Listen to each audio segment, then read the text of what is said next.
Gino, sharing time. Gino shared with me.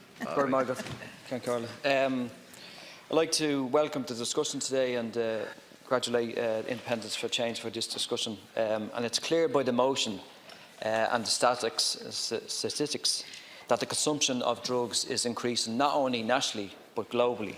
And the demand and use is greater than ever before, and obviously that correlates between an upsurge in the economy in this country, particularly certain drugs that are being used. And I mean, from the outset, I have seen on a personal basis what drugs can do and the devastation it can cause to an individual, a family and a community.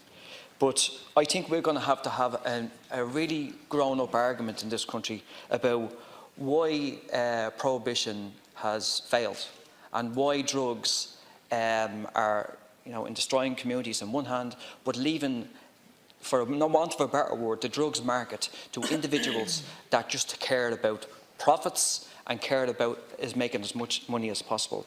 And it throws up an argument about possibly looking at something completely different than what we're doing at the moment. Because, as in the motion, the consumption of drugs is increasing. So the level of the prohibition and the law against people is simply not working. And this argument and debate will go on about in the National Drug Strategy in relation to decriminalisation. Decriminalisation should have happened 20 years ago in this country. It should have happened today. It's an ongoing kind of thing that it should be done and implemented, because putting people through the criminal justice system just doesn't work. In fact, about over 40% of people that are incarcerated at the moment is for cannabis use. Now, I tell you, anybody that's listening to this programme today, nobody should be in jail for cannabis use. Nobody. And that drug should actually be legalised tomorrow. I just want to, just on another basis, is about the pharmaceutical industry. Incredible statistic, and I had to kind of check it and recheck it.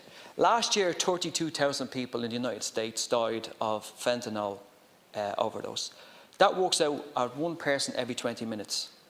It's absolutely incredible. Absolutely incredible. 70,000 people in the United States last year died of drug overdose. It is astonishing. And these drugs are not illegal, they're legal.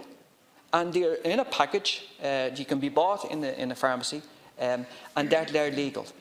Yet pharmaceutical industries that make billions and billions of profits are allowed to go unchecked to cause this social damage that it does. So, Minister, I think there has to be new kind of ways of looking at, the catastrophe that drugs cause. And I think there has to be new ways of actually, in relation to decriminalisation, I think that's very, very important. I think drugs are going to be here. No matter what we say, people will use drugs, no matter what people do, and laws are in place.